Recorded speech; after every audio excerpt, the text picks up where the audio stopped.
Hi guys! Kumusta po kayong lahat? So ayan guys, tignan natin kanino ba ang love reading itong masasagap natin ngayon. Okay? So by the way, bago tayo mag-start, okay, so tignan natin kanino bang love reading itong masasagap natin ngayon.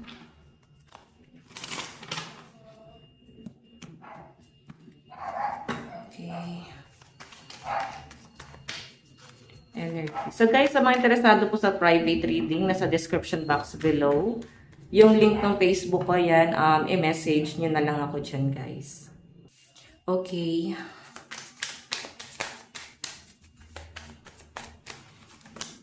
Meron tayong Two of Swords.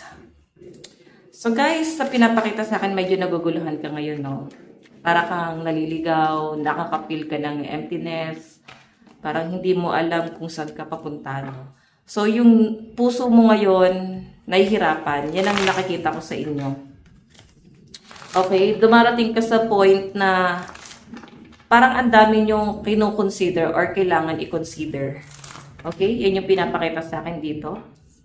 So, naguguluhan ka kung ano yung kailangan mong i-prioritize, ano yung kailangan mong mas unahin. Ngayon guys, eto ha, ang dami mong magiging realization. Okay? Expect nyo na guys na sa mga susunod na mga araw, maguguluhan ka na pagdating sa nararamdaman mo. Kung kailangan mo ba bang magstay or mag-move on. Okay? Kasi hindi mo na nakikita yung mga pinapriority mo eh. Hindi mo na yun masyadong napagtutuunan ng pansin kasi nasasaktan ka ngayon. Iniisip mo ngayon na parang i-heal mo muna yung sarili mo. And minsan kasi talaga, no, pagkagaling ka sa breakup, sa totoo lang guys, ang nagiging gamot din kasi sa broken heart is yung person din na nanakit sa atin. Okay? So I think gusto mo lang muna kahit papano maging kampante, makapag-isip-isip na rin ng maayos. And nandun ka na rin sa point na parang kahit maayos lang or mag-usapan lang, magkaroon ng closure para kahit papano hindi na nag-iisip. Diba? So, yan yung pinapakita sa akin dito. Tignan pa natin. Kanina tong love reading.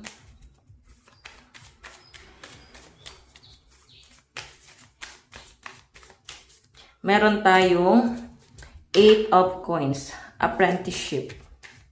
Dedication, achieving goals. So, tingnan mo naman guys. So, 8 of Coins kasi, marami kang priority. Maraming umaasa sa inyo. Pero guys, tignan mo, nakaturo ka doon sa Three of Swords, no? Okay, I think marami na nagsabi sa inyo na hindi na makakabuti, hindi na siya makakabuti sa inyo, mag-move on ka na, tanggapin mo na, yan na yung naging kinahinatnan yung dalawa. Okay, so hindi ka nakakapag-focus sa trabaho kasi pwedeng naiisip mo tong taong to. And naiisip mo pa rin na sinakpan ka niya, nilagay ka niya kaysa third party, kung nagkaroon ng third party. Kasi Three of Swords to eh. So, posible, no? Kaya naguguluhan ka ngayon. Hindi mo siguro, parang hindi mo ina-expect, no? Na magiging ganon. Na malalagay ka sa ganong klase ng sitwasyon. Tignan natin.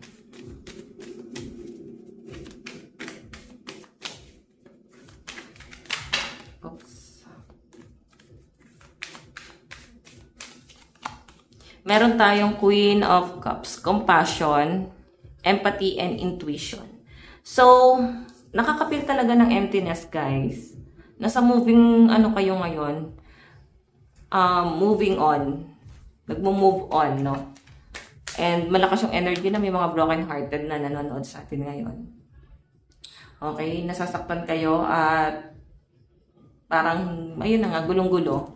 Hindi ka nakakapag-focus. So, alam nyo guys, try to focus, especially sa mga mas importante.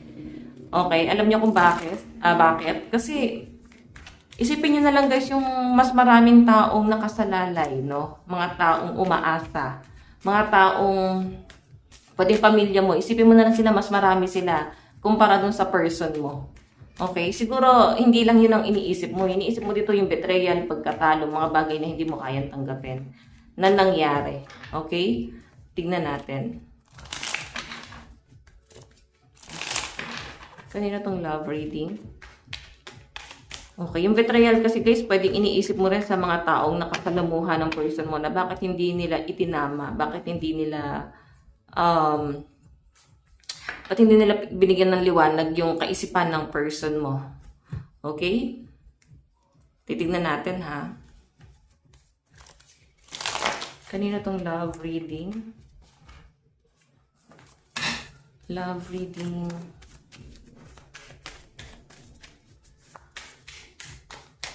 Meron tayong judgment. So guys, yung pinapakita sa akin dito, naninimbang ka ngayon. Oo, nandun ka sa point na iniisip mo kung mag-i-stay ka pa ba or mag-move on. Okay? Mag-i-stay pa ba ako dito or aantayin ko pa tong taong to? Oh, parang hindi. Mag-i-stay, mag-aantay pa ba ako or kailangan mo ng kalimutan, no? So, nandun na sa point na malinaw naman yung pinakita sa atin guys, marami kang mas priority, mas maraming umaasa sa inyo. So, ano yung dapat mong unahin? Yung mga taong umaasa sa inyo. So, yes, kailangan guys na mag-focus ka muna sa career mo. Mag-focus ka muna sa mga source of income, sa mas importante, no? Self-evaluation ay nakalagay. Self-evaluation, awakening, and forgiveness ba to?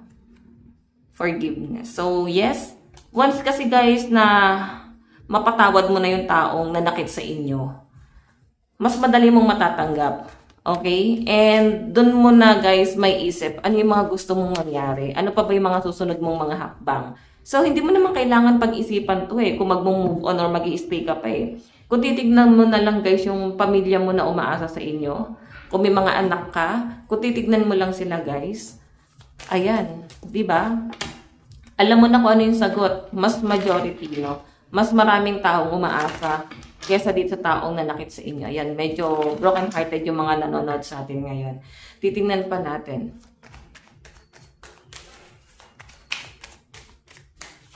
Meron tayong Ace of Wands. Ayan, breakthrough, inspiration, new direction. Okay, so ito guys, maganda to. Yung Ace of Wands kasi guys is new beginning, no? Parang opportunity na pwedeng paparating sa inyo. So expect mo guys sa mga susunod na mga araw, parang game na game ka na. And posible na makalimutan mo na yung person mo, maka-move on ka na dito. So baka kasi guys may mga nagtatanong, ano yung nararamdaman sa'yo ng person mo? Diba? So check natin yan mamaya. Okay, binabasa lang natin yung napipil mo ngayon. Meron tayong, ayun, Five of Swords. Surrender, defeat, the cost of battle. So, yun na nga. Siya yung kusang sumuko, guys, no? Kaya nga nagkaroon, guys, ng problema sa pagitan yung dalawa. Kasi may mga bagay na hindi mo kayang tanggapin na ito na nga yung nangyayari. Okay? So, parang sumuko na. Talagang hanggang doon na lang. Tignan natin. Meron tayong balance, harmony, and perspective. So, guys, busy-busyhan ko na yung person mo. Tignan natin. 7 of Coins. Mataas ang ambisyon nito. Piling niya hindi niya makukuha yung ambisyon niya kung magpo-focus lang siya sa inyo. Okay? So, yung ambisyon niya, guys, hindi lang naman patungkol sa pera.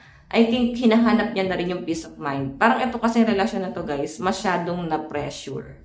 Okay, hindi lang si person mo yung na-pressure dito sa connection na to. I think pati ikaw. Na-pressure ka kasi kailangan mo siya pagtuunan ng pansin pero hindi mo magawa kasi may mga taong umaasa pa sa inyo. So, naguguluhan ka, sinipipiliin mo siya o yung person mo. Hindi naman kailangan namimili. Kailangan lang dito guys, pag-uusap, no? Kausapin mo both side, no? Na konting tiis or ganito, may mga pag-a-adjust, hindi mo kailangan mahati, may mga pag-a-adjust ka sa mga responsibility kasi meron kang, syempre, meron ka ng ibang buhay na bubunuin, no? Lalo na sa buhay pag-aasawa, guys. Hindi kasi natin, guys, kailangan sabihin na habang buhay umaasa sa atin yung mga kapatid natin, habang buhay umaasa sa atin yung mga magulang natin. Though, pwede kang tumulong, pero hindi yung darating sa point na nagiging obligasyon mo na sila. Lalo na kung meron ka ng pamilya. Okay? So, I think isa yun sa mga naging conflict nyo ng person mo, no? Na meron kinoconsider na pamilya yung person mo. So, parang pwedeng pinakikinggan niya yon or pwedeng ikaw to. Okay? So, titignan natin yung feelings nyo, no? Pero ito malinaw sa pinapakita ng card natin. Ang lakas ng Earth sign, Capricorn, Taurus, and Virgo, and Libra energy. Cancer, Pisces, Scorpio. Ayan, Aquarius, Gemini, Libra. Titignan pa natin. Okay. Ano yung nararamdaman ni person mo sa'yo? Nararamdaman ni person mo sa'yo.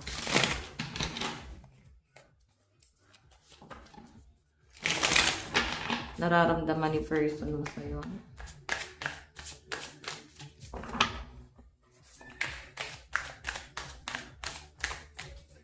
So guys, meron tayong Queen of Pentacles. Ayun nga, nababagalan siya sa inyo. So malinaw yung pinakita, no, nahati ka talaga sa sitwasyon, sa obligasyon, at hindi mo siya mapili. I think, hindi mo masyadong naipaliwanag. Or ikaw, pakiramdaman mo, no, baka talagang nasa inyo yung problema kung bakit hindi talaga nag-work itong relasyon nyo ngayon.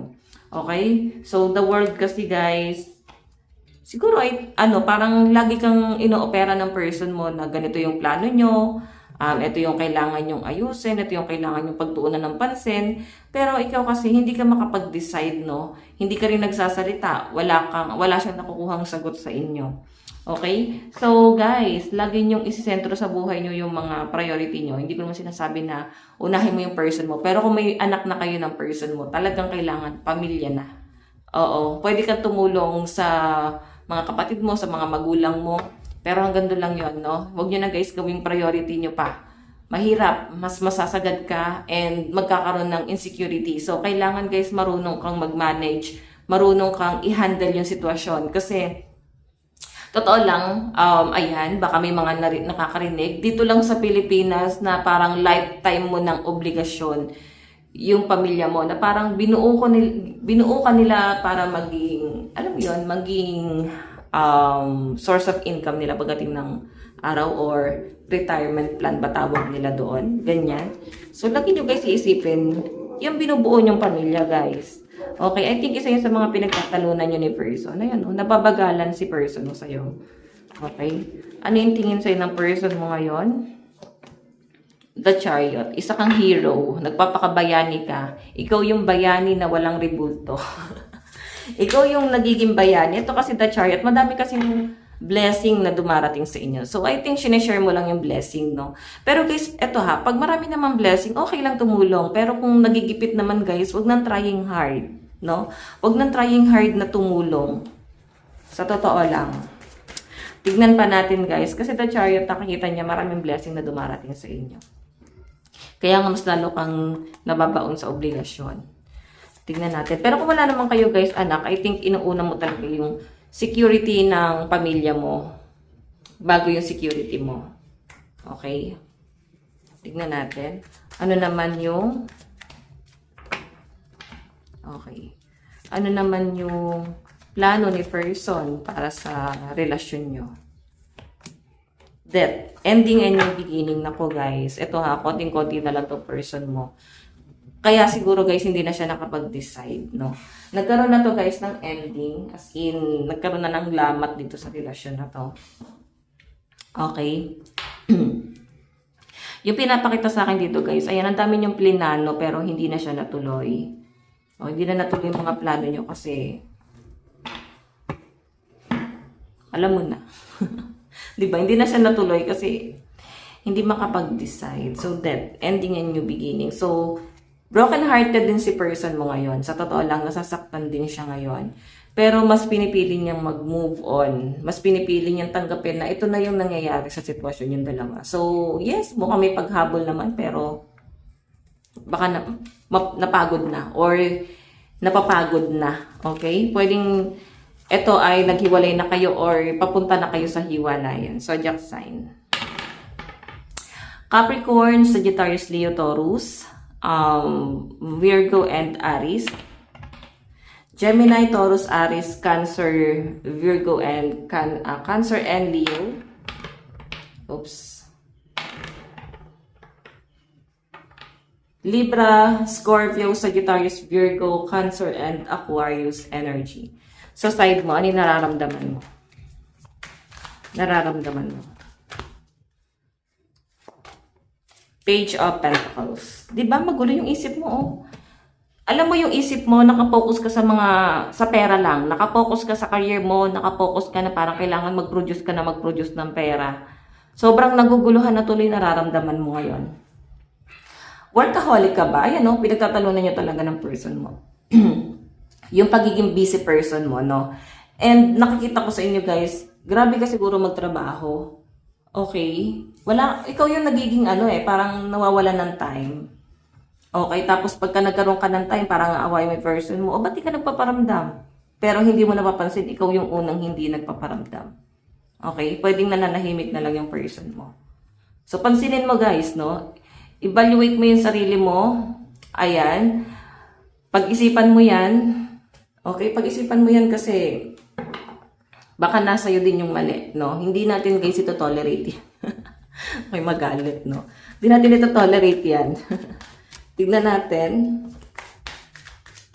Ano yung tingin mo sa person mo? O, di ba? Family-oriented. Nakikita mo siya na okay naman. Okay siya sa pamilya. Okay siya sa pakikisama niya sa pamilya mo. Gusto siya ng pamilya mo. Ganun yung pinapakita sa akin. And wala silang masabi. Todo support din yung person mo sa kung ano yung mga plano mo, decision mo. And I think sa sobrang taas ng ambisyon mo, yun din yung nag-lead sa kanya na baka magkaroon ng iba kasi wala ka ng time. So, hinanap niya yung sweetness sa iba, no? Pwedeng nakapokus ka kasi lagi sa, ikaw, anong plano mo? May gagawin ka pa ba sa buhay mo? Mga ganong sitwasyon, no? So, napipressure yung person mo. Though siya, nakasupport lang siya. Nandyan lang siya. Mahal na mahal ka ng person mo. Ramdam mo to. Ramdam mo na mahal ka ng person mo. Tamo, family-oriented siya, oh. Dami niyang plano para sa'yo at sa magiging pamilya niyo or sa pamilya niyo ngayon. Okay? Tignan natin ano naman yung